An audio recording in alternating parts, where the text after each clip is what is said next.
Hello, and welcome to the Tavern Chat podcast. I am your host, Eric Tenkar, your bartender in the OSR, your main proprietor at the Tenkar's Tavern blog. And this is one of our fireside chats. One of our designers and makers has joined us, and we're here to talk about his latest release. Courtney, welcome. Hi, it's good to see everybody. Yeah, the room's getting a little full here as we're recording this. That's very pleasant. That's very nice. Well, I'm going to include a link to Courtney's initial fireside chat, so you all can get a bigger background on Courtney and basically watch Courtney interview me at one point. I think that was probably the highlight that people have pointed out to me. But today we actually have a mission. So first, before we delve into our topic of the day, Courtney, give our listeners a little bit of a background on what you've already published and what you already have out there for them to look at. Well, thanks, Tenkar. I have been a published illustrator before. I have illustrations in Petty Gods and Dark Druids, but this is the first time I've ever had a company, take a manuscript from me and put it into print in the traditional way. So I guess that makes me officially both published illustrator and author. And the latest thing that came out, the thing we're talking about here today, is the Adventure Conquer King, Eyrie of the Dread Eye. It's a mid to high level module. I spend a lot of time on my blog talking about how the things people produce aren't good, and now I've produced something. So if you're curious to whether I can do any better than those I give a hard time, Eyrie of the Dread Eye is going to be where you want to check that out. I also want to say that I have a lot of personal projects that I work on. They're available on DriveThruRPG, zines, Mega Dungeon, compilations of my blog work. I published a very popular and well-selling book called On the Non-Player Character. So yeah, you guys should check all that stuff out. See now, when you're talking about initially you do stuff, I'm like, well, yeah, I've known for some of the stuff that I've had published in Petty Gods and such. But the reality is, you are also an author. It doesn't make a difference if you publish it yourself. Your stuff is well read. Your blog is well read. So it isn't a shock that you have a copper seller up on RPG Now in a little bit over a week. That's actually pretty good. Yeah, it's only been out for like 7 days, I think. The print on demand is coming up like in 48 hours or something. We're waiting on the clearance for it, so it should be print on demand soon. There's also a 5th edition version. If you play 5th edition, and it's not just changing the stats. Sections of it were rewritten to match more of the style of gameplay of 5e. It's a full conversion. It was written with 5e in mind. So no matter which system you get it for, it'll be designed for what you're going to be doing at the table. Now, what gave you the idea to write this? I mean, I'm assuming that Alex didn't say, "Hey, I got this project for you. This is what I want you to write." I'm assuming that you came up with this. So. Yeah, I I really like some classic D&D modules, and one of my favorite, the one that I think really contains the most surprises in sort of extemporaneous play is Forbidden City. I've always liked it. I've liked the theme, the setting, the danger level. It's a great adventure for mid to high level characters. And so this was designed and conceived as sort of an homage to that. It focuses on large, detailed cutaway and isometric maps like that I'm known for doing on my Twitch stream and on my blog. And we used those as a basis and sort of developed how it fits into the RN Empire cosmology and the sort of building threat that these adventure modules address. So it's fun. It was cool. So it's actually set in the default setting too. So it isn't just it's intimately tied into the RN Empire. I made sure we spent a lot of time in conference to make sure that it matches. I mean, my initial draft was a little gonzo. I remember him getting me a chart that was like, come on, over Courtney. here, over here is where normal adventures are, and way over here in the corner is where you are, and we need to get you down to the left. And like a picture, he drew it out and everything. So like we spent a lot of time to make sure that it ties right in with the Iron Empire and the setting books. And like, if you're into it, and it's a great Byzantine, Bronze Age, super cool setting. It's definitely tied into the module and the structure and the people and everything else. It's cool. Damn, dude. I can't believe anybody was able to, rein you in. How did it? Money. He's like, I'm not going to publish this. It was not if we don't make it fit. So. No, I understand. I understand that part, but still, I give Alex a lot of credit, because your grittiest creativity, from what I've read on your blog and otherwise, has always been a little bit. All right, a lot of bit gonzo. I should. Yeah. My default setting was like Mystara BX, and they have a flying gnome city. Like, it's the campaigns I ran most in second edition were Spelljammer. I just sort of do that gonzo, but taken seriously. Like, all that crazy stuff is going on, but in the moment you take it really deadly seriously. Right. Well, it's like gonzo, but scientific gonzo. I mean, this is the world. It isn't just like I'm throwing this in because we need a few. It's like the one-offs don't disappear. Workers. Right. This is it. This is part of the setting. So all right. So now that of course leads to the more important question: is how much gonzo snuck in?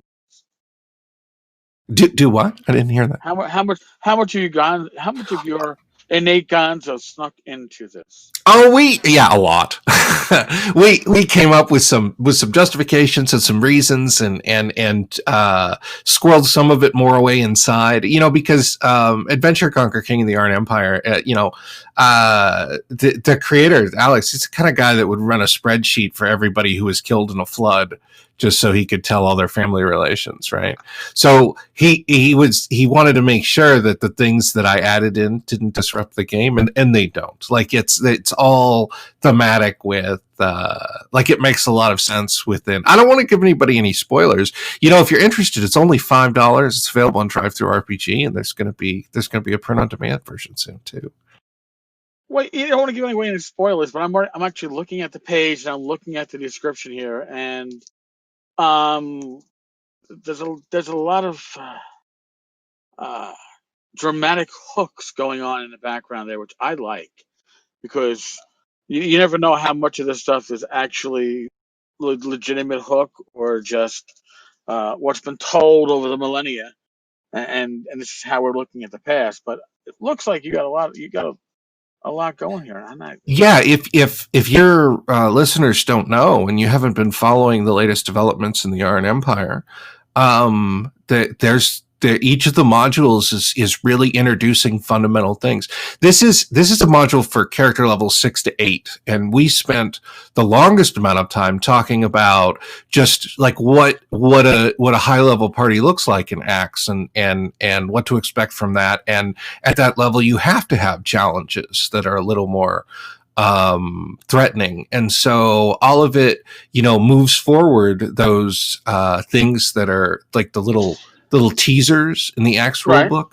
All the recent releases each have a huge chunk of those secrets and that stuff in it, expanding the world and getting the characters to have more influence and control and power as the things change inside the world. It's exciting stuff.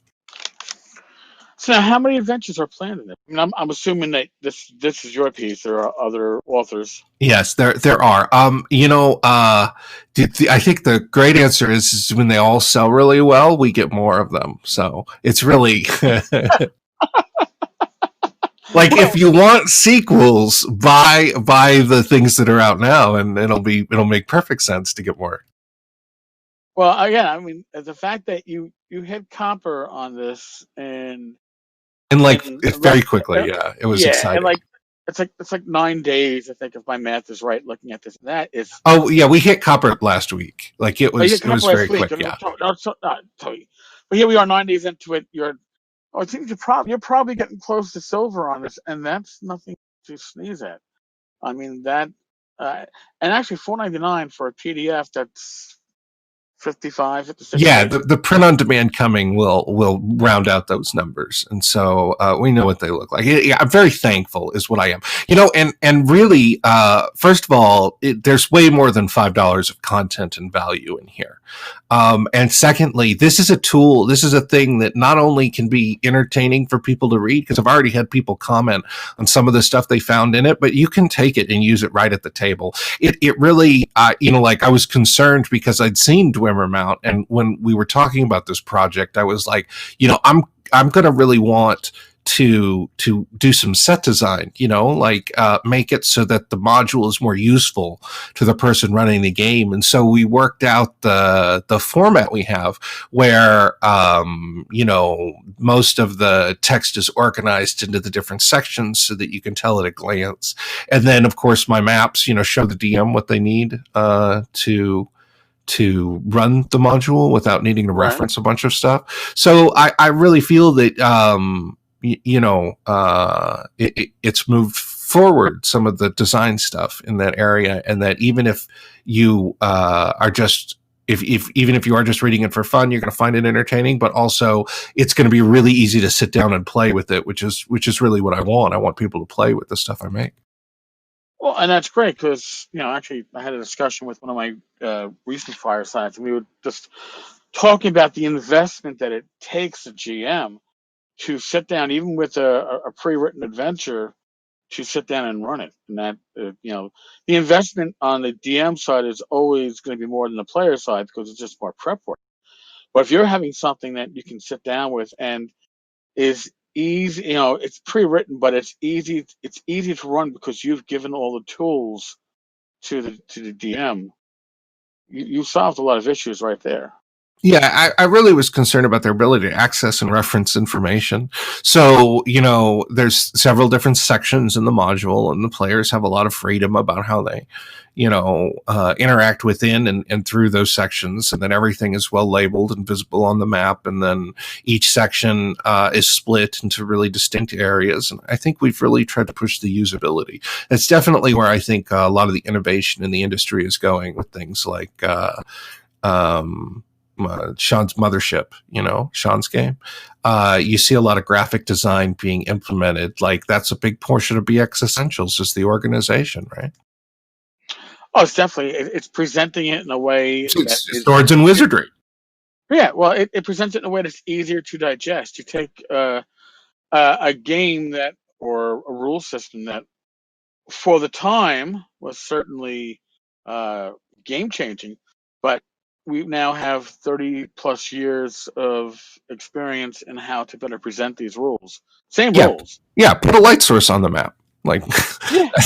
that's what I'm, like we're really talking about doing. It's just making things more useful. Like look at it and say, how can we make this a better product? So if you're looking for, like how I visualize doing that, you should check out Eyrie of the Dread Eye. I think I'm going to have to pick up a copy of this. It looks. Well, I hope so. I own everything else that Autarch has put out. I mean, I'm actually kind of waiting for the print version because I do like my Dead Yeah, me too. Obviously, like I want to put it on my shelf so I can show it to people that come into my apartment. Look at this. Look what I there aren't so many. There's a few perks or whatever, but like it's a hard job being an independent creator, and that's one of the perks. Is you're like, look at this paper thing somebody put my name on. Yep, go to a convention and say, hey, if you want, I'll even sign it for you. Yeah, it's true. Nothing. It's a beautiful thing, man. I enjoy doing it. Now, all right, so I think I know you well enough to know that you must have something else coming, at least from yourself, if not somebody else, because you are a creator. Not you have too much fucking energy, dude. Yeah. To not have something else almost on a doorstep. You're not wrong. I'm in the 72-hour approval window for my latest book up on Amazon, and Drive Through RPG and Lulu. It's going to be called Level Up. So that's not available now, but it will be available by Friday, maybe Monday at the latest, depending. And then print version will be coming soon. It's a gaming book of lists. It's very much targeted for not you or me, but we have nephews and cousins and Yep. wives, and so when I was a kid, the things that entertained me were, like it would answer a lot of my questions, book of lists or book of whatever, like the scientific book of reptiles or something, and you flip through it and you'd get like a lot of information. I feel like when I talk to a lot of people, there's this, like a lot of gamers, they're hesitant. They have anxiety about what they don't know about D&D. And so I kind of wanted to create like a fun book that has both a lot of clever ideas, like what's in a dungeon cell or what are the different types of magical currency, but also a lot of information in the list, like what are the top 10 flail snails classes, and then explaining about like what flail snails is, and the idea that you can take a character from table to table, kind of opening up people's eyes when the only thing they've seen is maybe Critical Role or played 5e or whatever.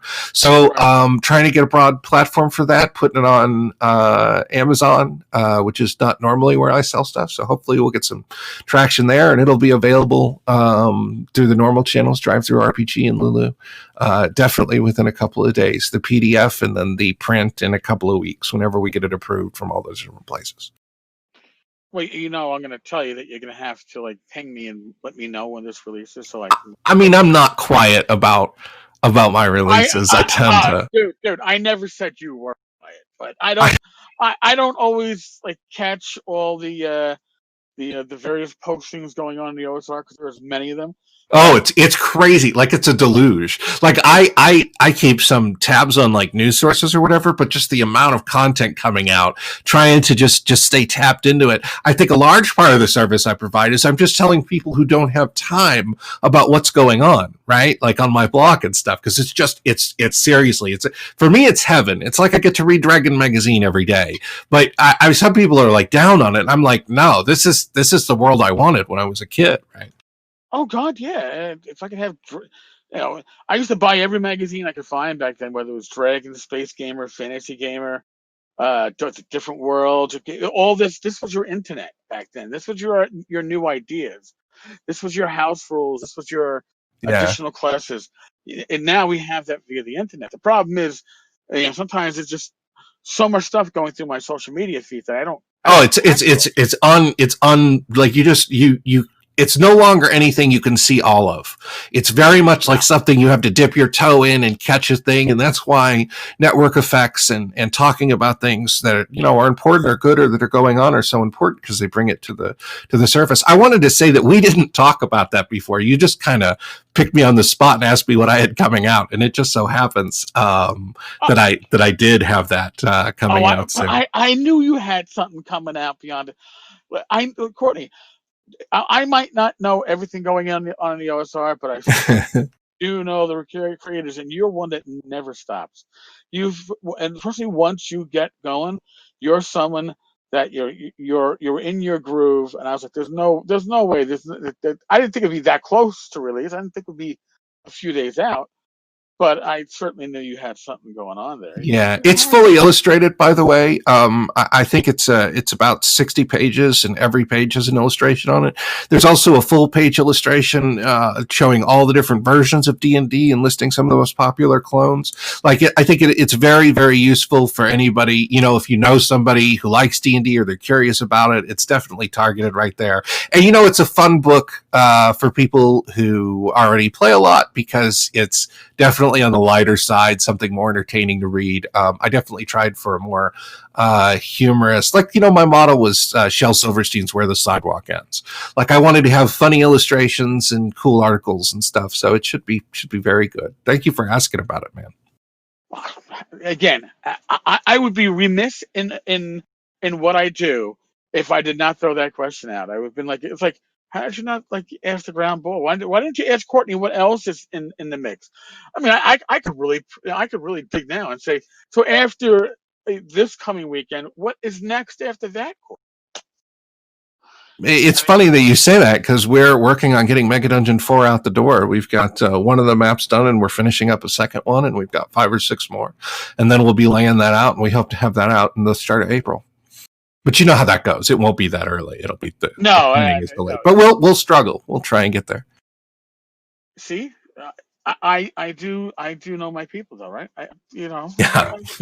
Well, like I did the blog and all the work and a lot of this stuff for years while I had a full-time job. And now that I'm no longer having to go somewhere else, it's just like, I think the hardest, if you just get up and you come sit down and get to work, then it all just kind of flows from there. The problem is that if you have any delays in getting to the desk to get the work done due to life, that's where the difficulties get in. But like if I'm here, man, I'll work 15 hours. It's not like work. It's what I'd be doing. And that's something that it's a beautiful thing about this whole. I don't want to call it a hobby because that does it a disservice, but it community. This community where we are a part of, when you can invest the time in it that you want to. Like for me, I don't have to worry as much about the monetary give back that I get from it because, again, I'm retired to have a pension. But to be in your position where you can create and publish and have income coming through and say, hey, I've become professional. I mean, I'm not just doing this as a hobby, as a side gig, but this is my profession. Well, yeah, I have an art degree. I had always intended at some point to be an artist, to engage in art full time. It's just that dungeons are in my pattern, my soul, wherever it is, like that calls to me, right? Like I'm in the right place for that. And there's a, look at the Critical Role Kickstarter. There's 7 million now. You watch it, it's like a ticker. It's just going up. You know what? I refuse to look at it and see where it's at, because well, I mean, but what that means that there's 20 million people out there that are gamers, right? Like you're not true. That is true. You're not speaking to a small audience anymore. Like, what was when Dragon Magazine was capping out circulation, it was 100,000, 112,000. Like, I've got posts that have that many hits. Like there's a lot more people playing D&D now than were in the past. And so, like anything, there's a demand for it. And I think communities coming up about whatever they're into, and I think they're everywhere. I saw somebody talking on Reddit about how their community drama was they were rock polishing was their hobby, and some girl found a new way to polish rocks and she wouldn't share the secret information. Like the fact that there's now an interactive fiction community and a D&D community and a cosplay community, I think that's good stuff. I think that's definitely the way of the future, is us being in those kind of communities. I'm just thinking about the rock polishing, because the only rock polishing method I knew was always the noisy ass tumbler with oh yeah, the one they use the dice for. Yeah, it's just like. But I mean, all communities have their drama. Was the point? No, and it's good that they're out there now, and we can get 70 years ago, if you had a hobby, you'd get in touch with somebody by mail, right? Like now, it's just there's whole communities around it. And it's funny because you look back to early D&D, and there was drama. There was drama in the mid and late 70s, obviously with Arneson and Gygax, and later on with like Gygax and Lorraine. But we were never. It comes along with being people, I think, right? Yeah, but we were never privy to it because we didn't have the internet, which breaks down all these barriers and gives you real-time drama effectively. I mean, before. You had to wait till maybe Dragon Magazine would give you a hint at some behind the scenes drama if you read into it. Now you go on the internet and you can watch, like Frank Metzer trolling the whole community, but maybe he killed about the DNC. He got me on that one.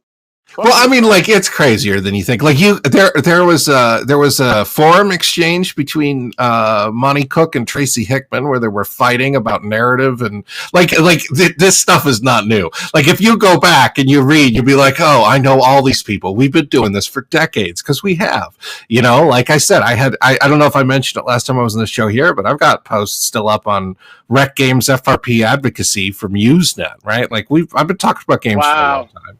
You know, like that's what it is. It's always people and it's always drama, but that doesn't matter. You know, I'm glad to be working, and I think that there's, you know, it's fun to go and drive through RPG because there's so much cool stuff, and I don't want less of it. I just want the stuff that people are making to be better, which is why I talk about set design and, you know, what I'm hoping to show people if they're curious.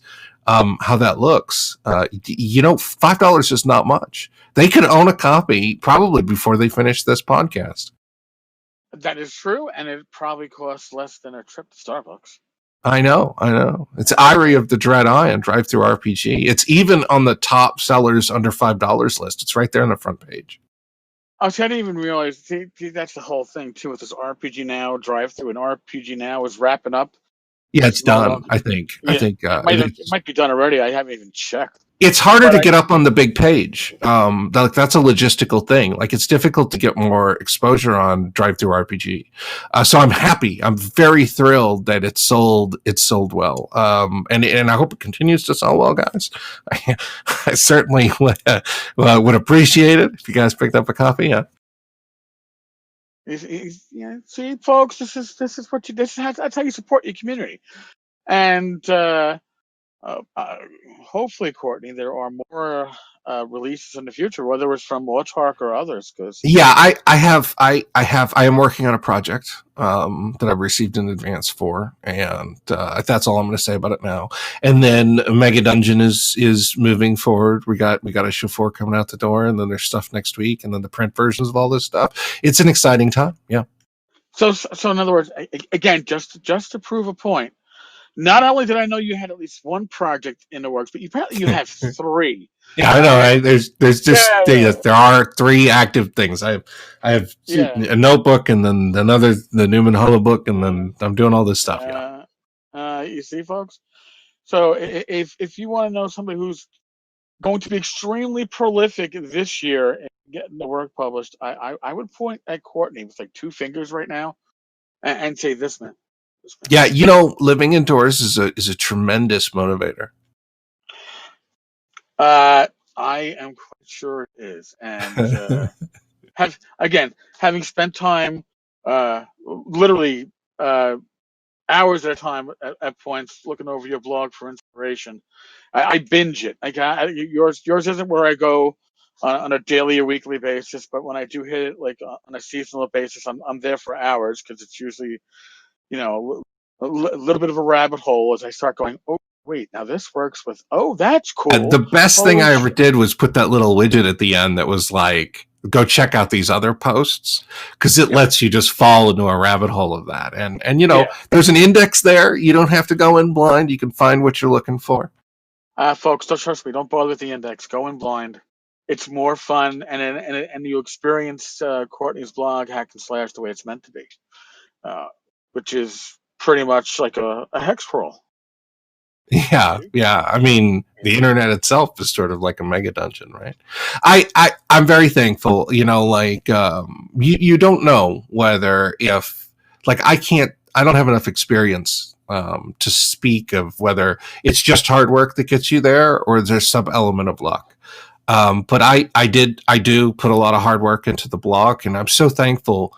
You know, it's not only about making a lifestyle for me. It's when I get an email from somebody who's clearly gone through that loop and it's 3 a.m. and they just want to tell me that I've changed the way they've thought about something and they're excited about gaming. That's what it's about. I just thought about the way when I read blogs like the Alexandrian or Grognardia, how they made me feel. And I wanted to make other people feel that way. Well, I think you're succeeding, man. I'm very happy to see that. Well, I appreciate that. All right. Well, I think at this point, We shall wrap up today's episode. I am going to include links to Courtney's blog, Courtney's latest release, in the show notes here. There will be an affiliate link, so yes, if you happen to buy Courtney's latest, she'll be putting 25 cents in the tavern's coffers. Jesus. But again, Courtney, thank you, man. This is always fun. Yeah, no, I appreciate you having me on and so quick.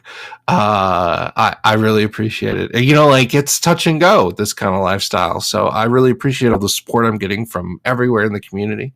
And thanks, man. Hey, everybody, you know, check out my work. I'm on a quest. The quest is living indoors. And you can help by checking out Eyrie of the Dread Eye, $4.99. I mean, it's so little, you won't even notice. And then you'll have this awesome thing and you'll be talking about it for years. Yeah, and if you buy Starbucks coffee, I mean, how long before that's going through your system and you're already on the toilet? Like This about is flat 6 out. hours. Yeah. This you actually have something that you can use.